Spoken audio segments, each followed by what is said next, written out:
Welcome to In the Can with Carmella Cann. We are our second to last show of the season coming up, and we have a very hot topic today, which America is talking about. Diversity, equity, and inclusion, DEI. I have a special guest today, Jeremiah, who's a hairstylist and from California. Welcome, Jeremiah. How are you? I'm doing well. How are you doing? I'm good. You were like one of my very first guests when we shot the pilot. And I was. this is your first time back, season 2. And, there was, I'm going to start with, there was, a clip that I had put up on YouTube called Gays for Trump.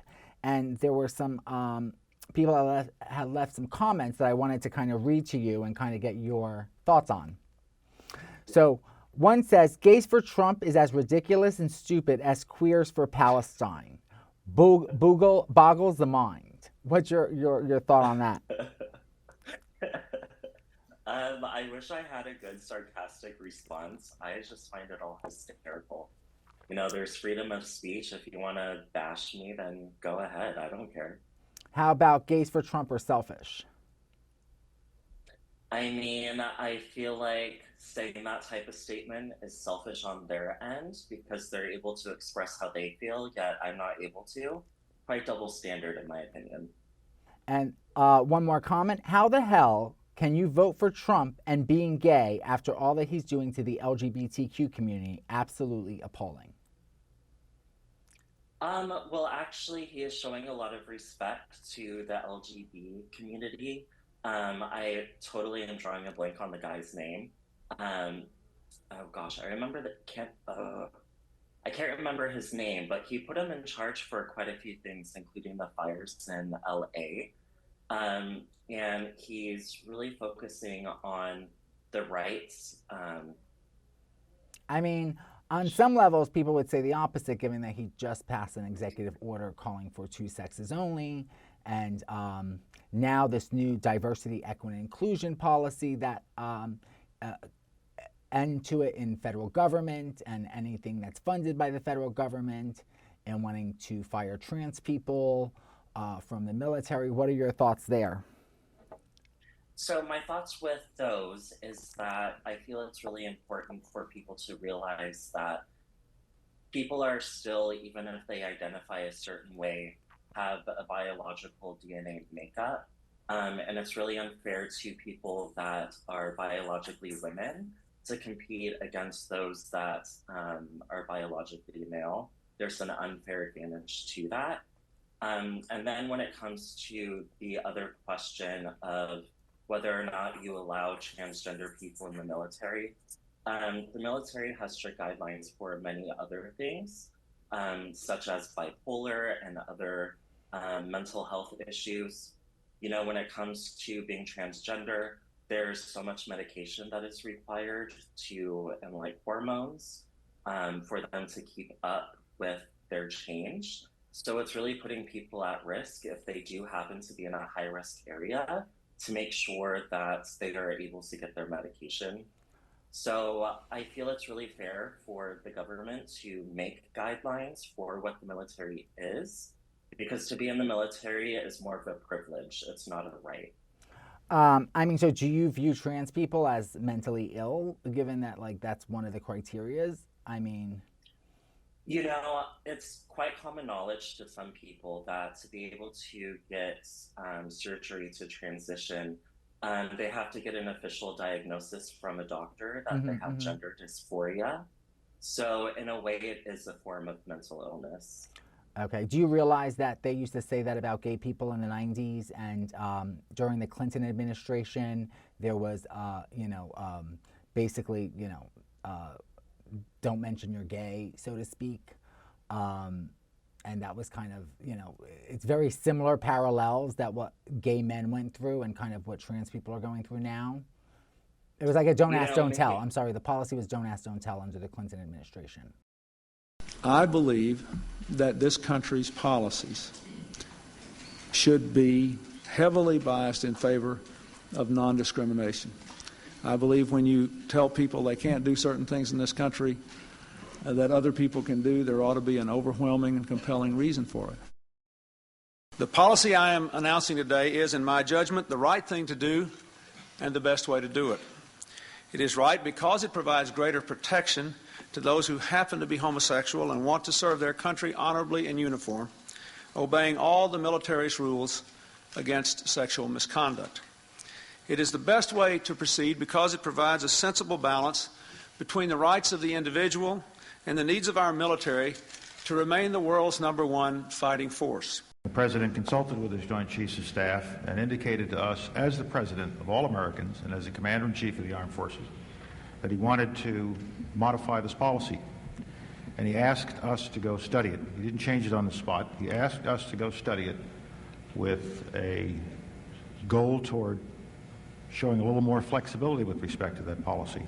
Don't tell us not to go, hey, hey, ho, ho. Don't ask, don't tell us not to go, hey, hey, ho, ho. Don't ask, don't tell. Yeah, things changed and there's more better understandings as to what mental health things are. And I think people are realizing that sexuality is a lot different than gender identity. So how you're viewing yourself is a little bit of dysphoria because, just think of people that are anorexic or bulimic. They are having a different view as to what their body actually is. So I feel same-sex attraction is a little different than being uncomfortable in your own body. Okay, I'm going to disagree with you, but okay. So what do you think about this new eliminating diversity, equity, inclusion all over federal government and things that are funded by the federal government? We've also seen recently some private organizations such as Target and Walmart pull back on some of their diversity initiatives. What's your thoughts there? So I first want to make very clear my stand on something. I don't base my opinions on what a political party has to say. I base my opinion on what the law states.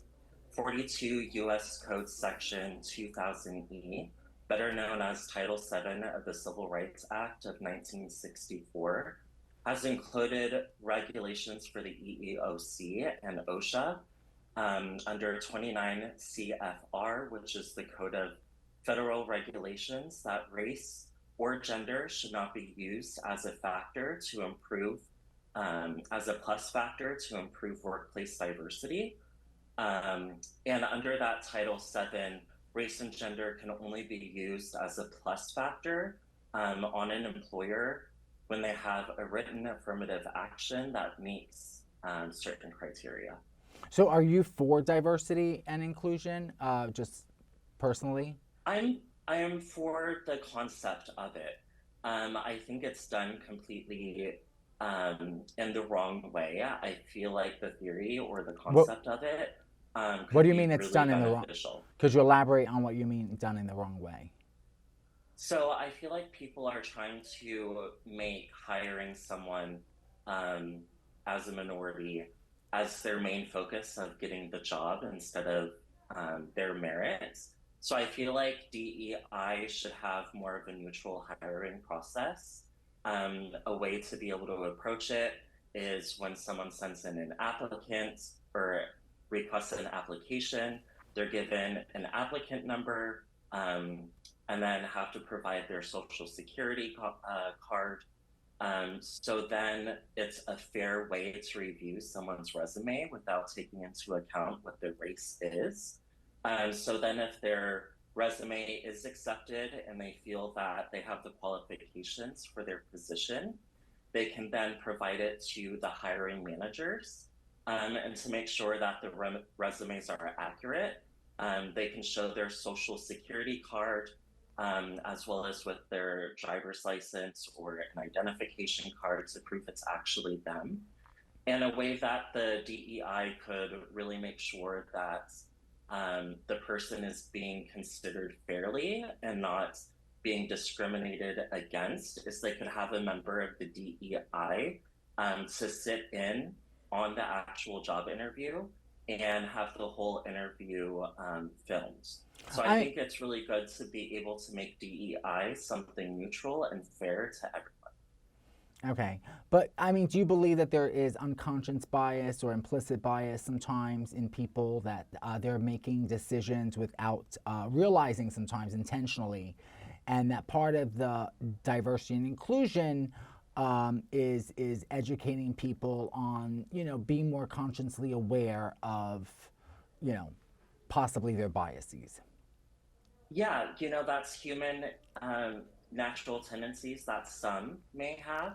And that's why I feel DEI could be a great neutral party to also be included in the interviewing process, as well as videoing the interview, to where the DEI is more of like a mediator for the whole process and making sure that the applicant is being taken seriously based off of merit.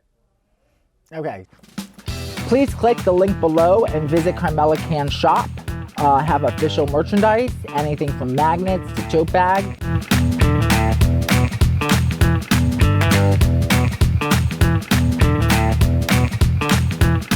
And they're perfect for either holiday gifts or birthday gifts. And you could get your official Carmella Cann merchandise on the link below. So if, for instance, you have an organization that has 10 white men sitting on a board and no females or no people of color, do you feel like that may, you know, on some level is a fair representation of what may be going on? Like, you know, that sometimes You one. know, there's Yeah, there's biases that happen. That's why the concept of DEI could be so great, of making sure that they are involved in the interviewing process, um, as well as proof of what the interview was looking like.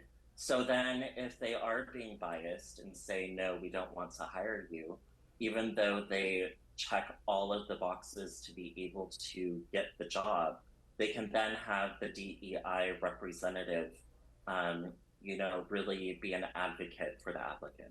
Okay. Well, what about like initiatives within the workplace, like employee resource groups and other celebrating various, you know, diversities within our communities, you know, various religions, you know, various people. I mean, what are your thoughts there as like, you know, some of the DEI initiatives that, you know, diversity inclusion is not just about hiring. It's, you know, it does much more than just hire people. Yeah, as long as DEI is following federal regulations, I feel that it could be a Well, the really federal great thing. regulations to get rid of it. I mean, Well, according to um, the encoded regulations of 29 CFR, um, they do allow it if they meet certain standards to be able, to have a certain position. So as long as they're following the law and how things are done, I'm all for it. so just out of curiosity, I'm assuming you're not for affirmative action, or I know that the Supreme Court rules on affirmative action, and I guess, you know, they stopped allowing universities to use race as a possible way of measuring. Um, so, what are your thoughts on affirmative action? As long as the Supreme Court is following what federal law is, I support what the Supreme Court has I to mean, the do. law can change based on who's president. I mean, Trump just changed the law recently by signing an executive order. That wasn't the law 6 months ago under Biden. So this is Trump's That's agenda. also, That not but no that's one also voted for this another thing law, to keep in mind. huh? That's another thing that to keep in mind is, yes, an executive order is technically, um, I guess you could say a law, but it actually has to go through the actual House, have a bill presented to actually turn it into a law. Because the thing with an executive order is that it could be overturned by the next president. So I feel a strategy that President Trump is going to do is use those executive orders to help start the process of legislation. So now the House is able to come up with a bill, go ahead and pass it, then send it to the Senate, have that passed to where it does become actual law, to where the next president won't be able to override it. Okay. I mean, you know, this is a very hot topic today because a lot of private organizations recently started rolling back some of their DEI. For instance, Target, Walmart, the University of Michigan, since President Trump has signed the executive order. This has been a political topic too, unfortunately. Personally, I think that there's a lot of great things that come out of DEI. I think, for example, I once worked for an organization that I did not see people around me who were gay, and sometimes didn't feel like I belonged because of that. So, I started an employee resource group there, and, that really helped my feeling of belonging in that organization. It plays a role in retention. There has been data that shows that private companies actually make more of the bottom line when putting these DEI programs together. What are your thoughts on that? DEI isn't something that is legally required. And there was actually a study done by the Harvard Business Review where it was showing that a lot of people, where they're hired based on DEI solely, they don't feel like they're earning the position fairly because their merit isn't being taken into account, to where it makes them not want to work for that company if the company is just solely focusing on hiring them because of their race, gender, whatever it may be. Well, I don't think they're getting hired based on their race or gender. I mean, they are qualified people that they're bringing out. They're just being consciously aware of reading the organization, so to speak, and saying, do we have leaders? Do we have correct representation throughout our organization? That, and are we giving people the opportunity, including minorities, to, so it plays various roles. Well, with all due respect, do you have any data that is backing what you're saying to where I can fully understand what you're trying to say? So there have been studies done in diversity and inclusion where IBM, for instance, ran a study where it showed that it affected their bottom line, that their bottom line got better as they incorporated diversity initiatives within the organization. There has been data showing that not only does it affect the bottom line, but it also affects retention rates. So therefore, more people are willing to stay in an organization if they feel like they belong and the organization values them. Because we come to work and bring other parts of ourselves as well, other parts of our identity. So, and being able to look around the organization and see people like you sometimes helps people feel like there's a sense of belonging and that the organization values them. What are your thoughts there? I think parts of what you say has a lot of credibility to it. But I'm really taking into account what that 2022 Harvard Business Review article is saying, is that a lot of people are feeling, underrepresented because they are having their race, gender, whatever it may be the primary focus as to why they're getting the job. Okay, so you feel like that's becoming before the skill or their merits, exactly, so to speak. That they're taking into that account before even looking at how they can help better the company. So do you view any of DEI as being helpful to organizations at all? Because how it's currently being done, I don't support it because it has a lot of holes in the system, and I feel like they could revamp it in a certain way to make DEI something really grand. So now, I feel like DEI is kind of, I would say, a fairly new to the business world in the last 10, 15 years or so. It's kind of also been a new science that, has been being studied and so forth. So is it 100% perfect? Probably not. Is there room for improvement? There's always room for improvement in various departments of an organization. Does it play a role that's important? I think on some level, yeah, it does.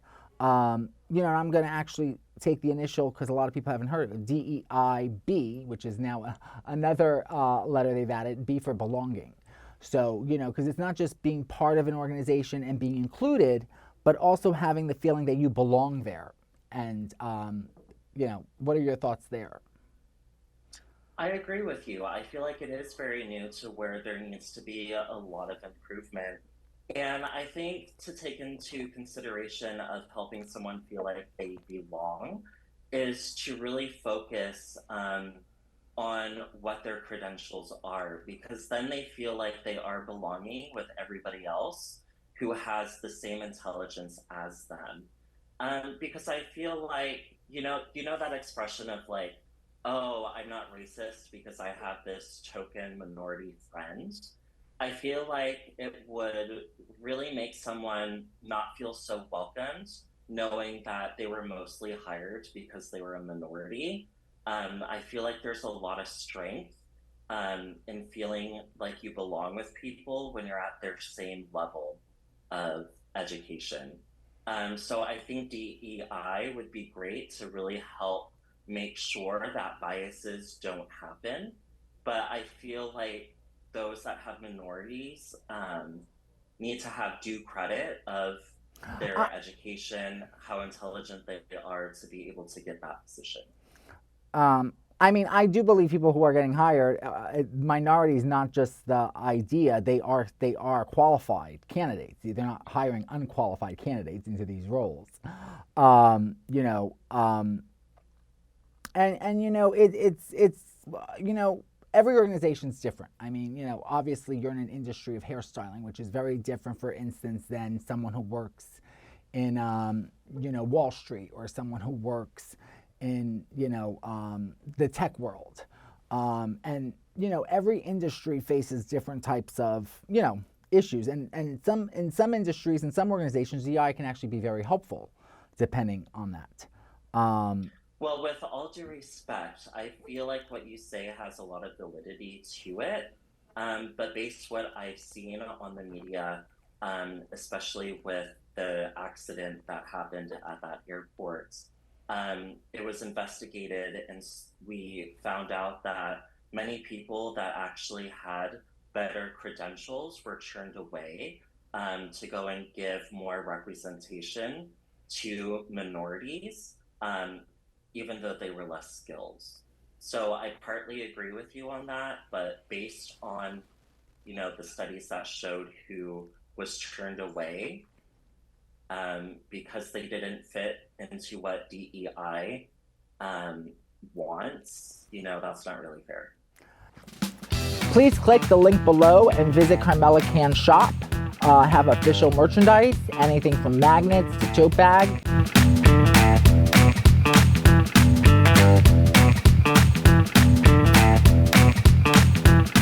And they're perfect for either holiday gifts or birthday gifts. And you could get your official Carmella Cann merchandise on the link below. You know, I'm kind of a little bit upset that this has been turned into a political subject, because I think when we take the politics out of DEI can actually bring a lot of benefits to an organization.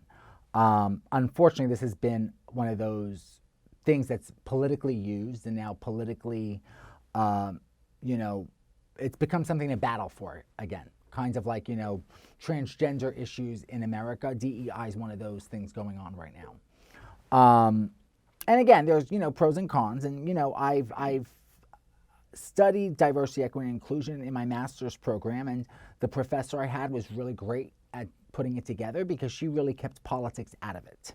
And everyone had a voice. So, there are some organizations that may not be perfect at the way they do it, and I think that some of those things get blown out of proportion sometimes. But there's also something. I think there's also something you need to take into account too. Is there's laws and regulations for a reason, and it tends to be because people aren't following the law in a right way, to where there has to be federal regulations on certain things. So I feel that if there weren't those regulations of DEI, it's people can do opposite of that. So I Well, feel the regulations are important to make sure that things are done properly, because if they have to have a regulation, it most likely wasn't done properly in Well, the I first think one of the place. negatives sometimes you'll see around this topic is that straight white men are being told that they're the enemy or they don't have a voice at the table. And, I think that one of the things I learned when studying this, like I said, I had a great professor, who kind of took politics out of it, and everyone had a voice, including straight white men. So again, I think it depends on who's running it, because And that's why I was saying I think it would be a really great idea if DEI had more, you know, discretion as to the resumes that are being given. So no names are being used, so then people don't make assumptions as to what race is, done. They don't have their addresses on the resume, so then people don't make assumptions that they're coming for a low income area. I feel like it's really important for DEI to make sure that the playing field is really leveled. No, I agree with that. I agree that, sometimes someone's name who shows up on a resume can create bias, or where they live, their address, and so forth. And I think that there was recently a study that was done that showed that when we took out the names and just went based on the resume, there were actually more women hired in a specific industry than were being hired before, when people knew who they were. There's also issues about, women earning, less money than men for the same type of job, the same role, the same skill set, the same duties and functions. And, how do we, create an even playing field, so to speak? And I think what could be really cool about that too, that I just thought of, as you were talking about wages, is, during the application process, before even knowing what the person looks like, before they get offered the interview, they could say, based on your skill set, this is the wage that we're going to offer you. So then, it becomes solidified when it comes to their interview, that this is going to be the expected wage. I mean, there, So then they're not. there is a law, I believe, that employers in New York do have to disclose what the wages are that they're offering as when they put up job postings. I don't know if it's done everywhere. I'd have to Because look. when I see job postings too, you see a lot of like starting ats and maximums. Exactly. And so I feel like if you get rid of that, to where it's like, this is what, it's gonna be, I feel like that makes the business or the company be held accountable to the wage, to where the person then has a good, strong arguing point of like, well, how come you're, giving me entry level pay when I have so much experience? Like, I should be getting paid more. I mean, So at the forefront of the interviewing process, to know this is what your wage will be based on your experience, I feel makes it fair to everyone. yes. A personal question. Have you ever felt discriminated in a work situation or in some kind of environment? In salon worlds, I haven't personally felt discriminated against, unless it's been about politics. Um, I've never talked about politics at work with people that are Democrat. Um, so I guess with me saying I feel discriminated against at work So you haven't is, had a personal situation with discrimination? no, because I don't talk about it. Because I hear, Okay. other salons bashing people that are of like Republican beliefs and values. So it's with the assumption that if I was to express, what I feel, that I would be discriminated against. And Do you, that's why I'm not afraid to really talk about how I feel now, because I am an independent contractor. So I'm basically self employed. but do you So I believe that don't have. discrimination exists in this country? I feel like discrimination exists in every country in the world. I feel like no matter how many laws or regulations that a company will have, um, that there's always going to be that discrimination. So I think that's why it could be great to have DEI be more of a neutral playing field, to where those companies are now being held accountable. So you believe that then DEI should exist, like a department that, I or think there should be a neutral, whether or not it's named differently, but I definitely feel that there should be a different department, maybe include HR within it, to where there's a neutral party to make sure that everything is done appropriately. yeah, I mean, I'm going to agree. I'm pro DEI. I do agree that sometimes, depending on who's running it, there can be, it's not always run correctly. One of the things I would hope is that organizations take out the politics, because too many times you see chiefs of DEI who are very politically driven, and that's never good, the optics of how that looks. So, and like I said, I had the opportunity to study it in my master's program, and I really loved the way it was run, because everyone had a voice. It did not matter if you were a straight white guy, or if you were a black woman, or what gender or race, whatever. And politics was not part of it. So we kind of left the politics at the door. And I think that made people much more open to it. And I feel like this political culture war around it is really, highlighting it kind of in a negative way. And of course, there's nothing that's one thing, and that's one thing I don't like about politics. What I hate about politics, I don't make my life about politics so much unless it's brought up, is politics can sometimes cause so much division, because people let their political beliefs dictate how they're gonna, live their lives. So I feel like if you make DEI something neutral, where there's more anonymous applications, there's no way to have politics in that, because it's like going into a blind date. You don't know what the person is going to look like. You don't know much about the person, so you're going in with an open mind. Politics is so divisive. I agree. To where in important situations like DEI, I agree with you. Politics Yeah, should not yeah. be Unfortunately, in the workplace, period. This subject has become very political, unfortunately, and which is kind of sad. But thank you so much for being the left thank you is so. also hijacking it a lot too. I think both are hijacking. I wouldn't just call the left. I mean, there's a lot of negative coming out of it. I think the Republicans are trying to speak out as to how it should properly be done.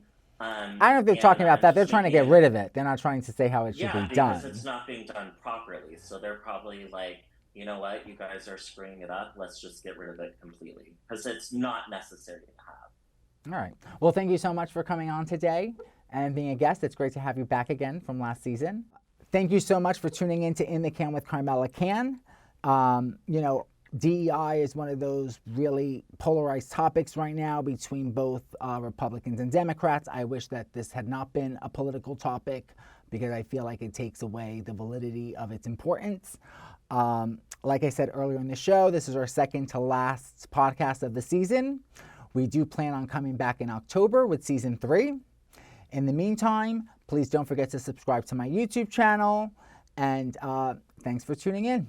See you on the next podcast. Thanks again.